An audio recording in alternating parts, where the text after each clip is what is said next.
په ټېسټ فارمټ کې د جېمز انډرسن نوی حیرانوونکی ریکارډ.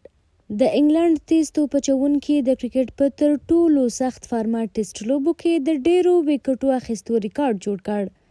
انډرسن په یاد فارمټ کې دریم لوبغاړی شو چې 200 وکټې یې پوره کړې. لومړی د سریلانکا مورلیدار، دویم د استرالیا شین وارن او دریم د انګلند جېمز انډرسن شو چې په سور توپ فارمټ کې 200 وکټې واخیستې. انډرسن لومړنی تیز توپ اچوونکی دی چې 22 کاله خپل لوبیز ژوند غځوي. نوموړي خپله لومړۍ ټېسټ وکټ په 2003 کال کې د زیمبابوې خلاف اخیستې وه او نن یې د هند پر وړاندې د کلدیپ یادو وکټه 200مه وکټه وه چې تاریخ یې پرې جوړ کړ. یاد لوبغاړي لا هم له کرکټ تقاعد نه دی اخیستی او د انګلند تر ټولو مخکښ او برجسته توپ اچوونکی دی چې هیواد یې پرې په ډیری مهمو او کلیدي لوبو کې تکیه کوي. د نوموړي د بریا او ځلیدو راز یې دوامداره فزیکي فعالیت ګڼل کیږي.